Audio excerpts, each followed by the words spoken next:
세번역 사도신경으로 신앙 고백하겠습니다. 저는 전능하신 아버지 하나님 천지의 창조주를 믿습니다. 저는 그분의 유일하신 아들 우리 주 예수 그리스도를 믿습니다. 그분은 성령으로 잉태되어 동정녀 마리아에게서 나시고 본디오 빌라도에게 고난을 받아 십자가에 못 박혀 죽으시고 장사된 지 사흘 만에 죽은 자 가운데서 다시 살아나셨으며 하늘에 오르시어 전능하신 아버지 하나님 우편에 앉아 계시다가 거기로부터 살아있는 자와 죽은 자를 심판하러 오십니다. 저는 성령을 믿으며 거룩한 공교회와 성도의 교제와 죄를 용서받는 것과 몸의 부활과 영생을 믿습니다. 아멘. 거룩하신 하나님 아버지 감사합니다. 간밤에도 편히 쉬게 해주시고 새벽에 기도하는 자리에 불러주시니 감사합니다. 이 시간 저희들 마음 중심으로 주님을 경외하게 하여 주시옵소서. 예수님 이름으로 기도드리옵나이다. 아멘. 찬송가 366장입니다.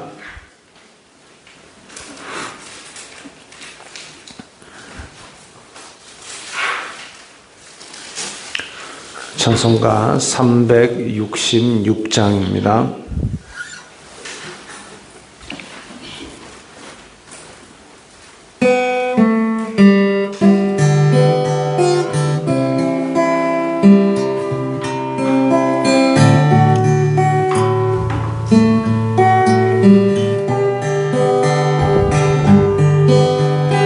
어두운 내 눈 밝히사 진리를 보게 하소서. 진리의 열쇠 내게 주사 참빛을 찾게 하소서. 깊으신 뜻을 알고자 엎드려 기다리오니 내 눈을 뜨게 하소서.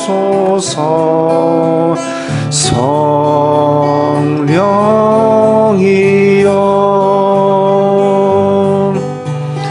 막혀진 내 귀 여시사 주님의 귀한 음성을 이 귀로 밝히 들을 때에 내 기쁨 한량 없겠네. 깊으신 뜻을 알고자 엎드려 기다리오니 내 귀를 열어주소서. 성령이여 봉해진 내 입 여시사 복음을 널리 전하고 차가운 내 맘 녹여주사 사랑을 하게 하소서. 깊으신 뜻을 알고자 엎드려 기다리오니 내 입을 열어주소서.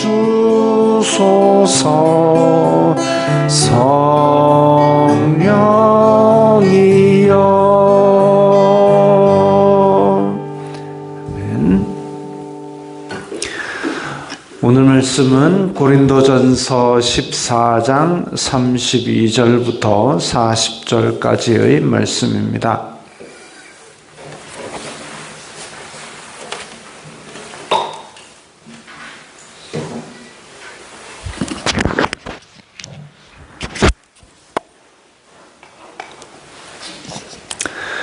고린도전서 14장 32절부터 40절까지의 말씀 함께 읽겠습니다.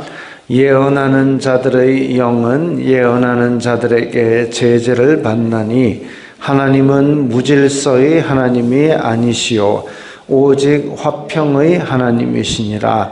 모든 성도가 교회에서 함과 같이 여자는 교회에서 잠잠하라. 그들에게는 말하는 것을 허락함이 없나니 율법에 이른 것 같이 오직 복종할 것이요 만일 무엇을 배우려거든 집에서 자기 남편에게 물을지니 여자가 교회에서 말하는 것은 부끄러운 것이라.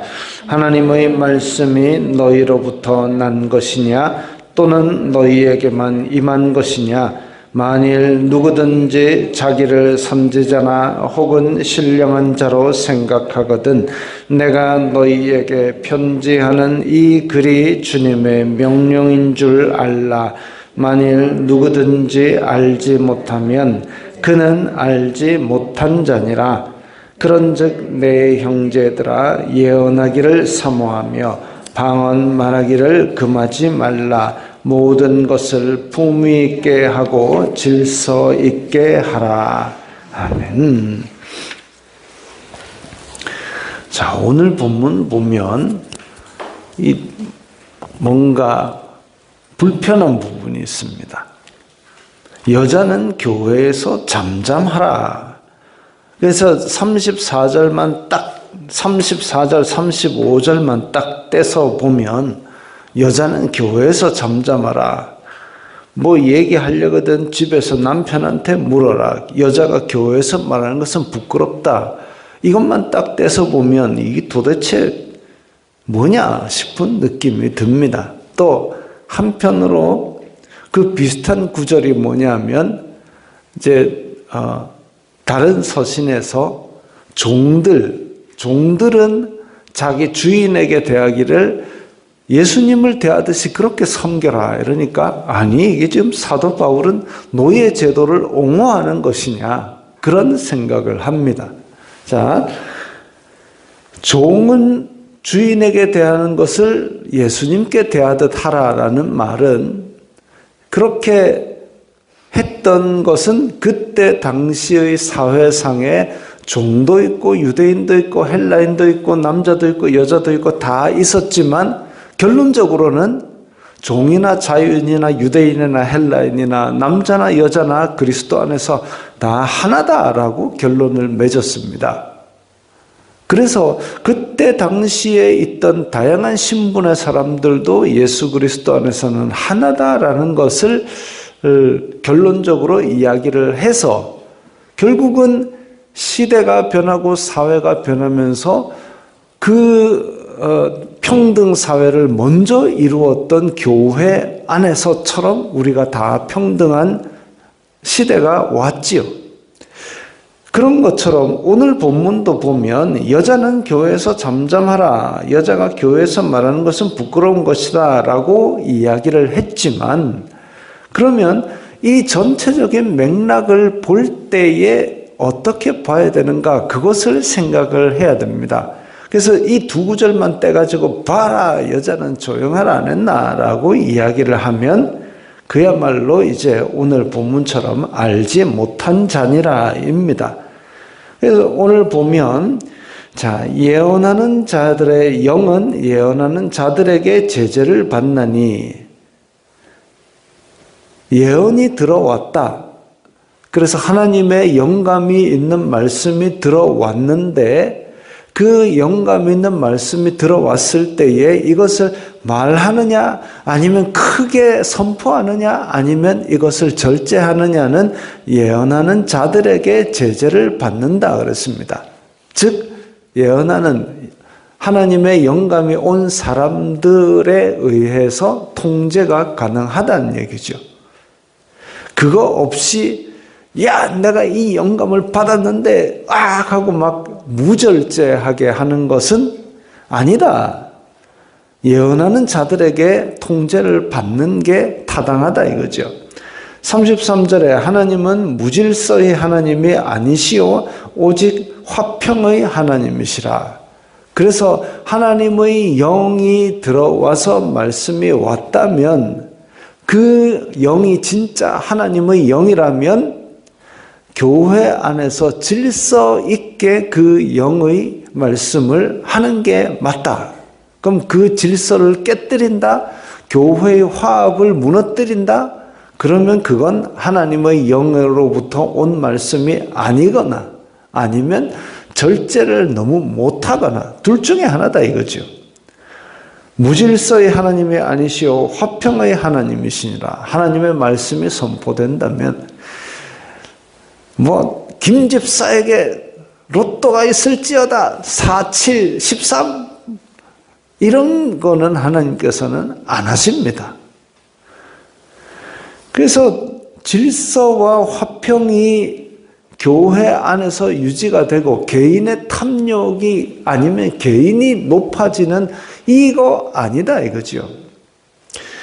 그런 맥락 가운데서 여자는 교회에서 잠잠하라 하고 나서 그 다음에 36절에 하나님의 말씀이 너희로부터 난 것이냐 또는 너희에게만 임한 것이냐라고 이야기를 합니다. 즉 고린도 교회에는 그때 당시에 직분자였던 교사나 사도나 이런 사람들이 있었을 것이고 그런데 그렇게 직분을 받지 않았던 여자들이 하나님의 영이 임하여서 은사를 받았고 말씀이 임했고 그래서 帖다 들이받고 일어섰던 것으로 보입니다. 그러니까 하나님의 말씀을 받았으면 이 사람도 받았고 저 사람도 받았고 이러면 그 말씀들이 다 일치되는 모양새가 있었을 것인데 신약 성경 사본이 6,000개가 넘습니다. 신약 성경 고고학적으로 발굴된 신약 성경 사본이 6,000개가 넘는데 그것들이 일치를 이루고 있기 때문에 오늘날 성경으로 번역해서 묶어서 그렇게 유지를 한 것처럼 교회 안에서 하나님의 말씀이라고 받았다라면 그것들이 일치를 하고 조화를 이룰 것인데 그런데 그러지 않고 디립다 사람을 들이받고 내 권위를 내세우는 데 쓰였다. 그건 문제가 있단 말이죠. 하나님의 말씀이 너희로부터 난 것이냐? 그러니까 너희 마음속에 그냥 떠드는 대로 하는 것이 하나님의 말씀이냐? 혹은 너희에게만 임한 것이냐? 하나님의 영이 임해서 하는 말씀 같으면 다 똑같이 받았을 것이다 이거죠. 그런데 교회의 질서를 무너뜨리면서 들이받은 이 여자들이 있었던 것으로 보입니다. 그래서 여기에서 그것을 잠잠하라고 이야기했습니다. 그러면 왜 하필 여자들만 가지고 이야기하느냐? 그때 당시에 자기에게만 임한 것처럼 들이받은 사람들이 고린도 교회의 여자들이었던 것으로 보입니다. 그 비슷한 사례가 어디 있느냐 하면 모세가 광야에 있을 때에 모세만 하나님의 영감이 있었던 것은 아닙니다. 그때에 아론도 있었고 미리암도 있었습니다. 그 3남매가 하나님의 영감을 받았습니다. 그래서 미리암 같은 경우는 홍해를 건넜을 때에 하나님의 영으로 말미암아 백성들을 이끌고 찬양을 하죠. 내가 주를 찬송하리 높고 영화로우신 주 말과 적군을 죽이셨도다 하고 백성들과 함께 춤추며 찬양했습니다. 성령임으로 말미암은 것이죠. 하나님의 영이 임하였을 때에 그런 일치된 모습이 있었는데 그런데 어느 날 모세에게 다가와가지고 뭐라 그러냐면 니만 선지자냐 나도 선지자다 해가지고 하나님께서 너 왜 그러니? 하고 미리암을 벌하셨던 것이 있습니다. 왜? 거기서 니만 선지자냐 하고 되들어가지고는 그럴 이유가 없습니다. 어떤 의견이 충돌하거나 아니면 하나님의 뜻을 모세가 거스르거나 이렇게 한 것이 아닌데도 불구하고 그 질서를 무너뜨리는, 화평을 무너뜨리는 데 자기의 권위를 이용했기 때문에, 그래서 모세와 미리암의 관계에 있어서 미리암이 벌을 받았습니다.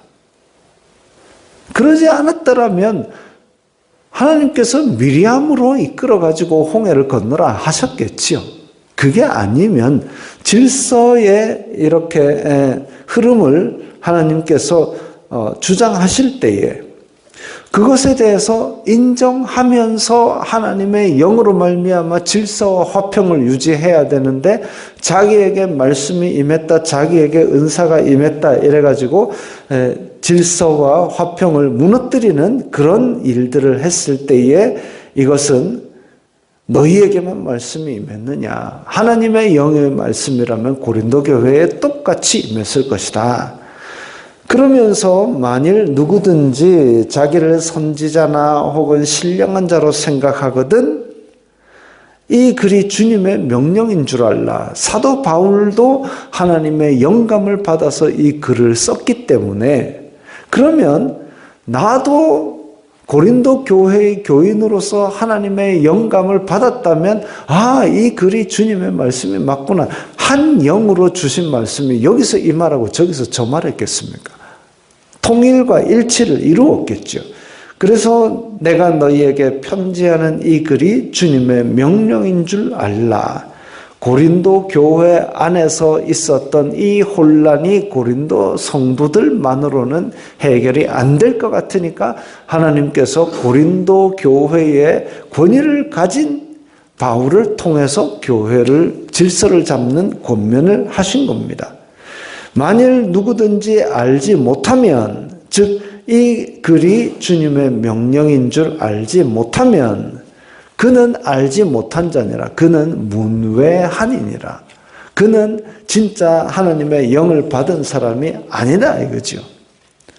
그런즉 형제들아, 예언하기를 사모하며 방언 말하기를 금하지 말라. 이제 결론적으로 이야기하기를, 그렇다고 해서 예언도 다 절제해버리고 방언도 다 절제해버리고 아무 말도 하지 말라는 얘기는 아니다 이겁니다. 다 하나님의 영을 받아서 말하기를 사모해라. 신령한 것들을 사모해라. 그리고 교회 안에서 그런 은사들을 사용해라. 물론 사용하다 보면 실수를 할 수도 있겠죠. 잘못할 수도 있겠죠. 그러나 아무것도 안 하는 것보다는 하나님의 이 귀한 선물들을 사모하고 그것들을 활용하고 교회를 섬기고, 그러다 실수할 수 있죠. 지금 여러분 집에서 돌칼, 돌도끼 쓰시는 분 없잖아요. 다 스댕칼 쓰시잖아요. 그래가지고 이 음식물 재료들을 빠르게 다듬지 않습니까? 그러다가 손 다쳐보신 분도 있을 겁니다. 손 다친다고 해서 칼 쓰지 말고 돌도끼, 돌칼 써라. 아무도 없습니다. 그런 집은. 그거지요. 하나님의 영적인 선물들을 받았을 때에 그것들을 쓰다가 실수할 수도 있습니다. 그러나 그것을 말씀을 통해서 절제하고 바로잡는 법을 익혀야지 무조건 그걸 다시 돌칼, 돌도끼로 돌아가라. 이거는 아니다 이거죠. 예언하기를 사모하고 방언하기를 금하지 말라. 모든 것을 품위 있게 하고 질서 있게 하라. 그래서 이 모든 것들을 품위 있게 하고 질서 있게 하는 대원칙을 지킨다면 하나님의 신령한 선물들은 큰 유익이 있습니다. 집에서 칼은 음식물 재료 다듬는 데 쓰는 것이지 텔레비 보면서 손가락으로 막 돌리는 데 쓰는 게 아니다 이거죠. 품위 있고 질서 있게 그 주신 의도에 따라 사용하게 될 때에 질서와 화평이 유지가 되고 하나님께서 원하시는 뜻이 이루어질 것입니다. 그래서 이런 부분들이 성경 전체의 맥락, 그리고 그 고린도 교회에서 있었던 사건들, 그리고 성경 앞뒤에서 일어난 사건들과 조합을 해서 바르게 해석할 때에 이런 뜻이구나. 그렇다면 우리가 오늘날 교회에서는 어떻게 섬길 것인가? 무조건 절제하고 끊는 것이 아니라 활용하되 또 하나님의 말씀에 따라서 겸손한 마음으로 그렇게 활용하는 것이 아주 교회의 화평과 질서를 이루면서 더욱 풍성하게 누릴 수 있는 방법이구나, 이렇게 알 수 있습니다. 우리가 또한 영적인 선물들을 사모하는 마음으로 또 나에게 지금 주어져 있는 것들을 성실하고 겸손하게 사용하는 방법으로 교회를 섬기는 것도 우리가 열심히 신경 써야 되겠습니다. 기도하겠습니다. 거룩하신 아버지 하나님, 감사합니다. 저희들에게 주님께서 영적인 선물을 주시고 또 교회 공동체를 섬기게 하셨사오니 주님의 말씀을 따라 주님께서 세우신 질서를 따라 화평케 하시는 성령님의 인도를 따라 잘 활용하고 섬기게 하여 주시옵소서. 예수님 이름으로 기도드리옵나이다. 아멘.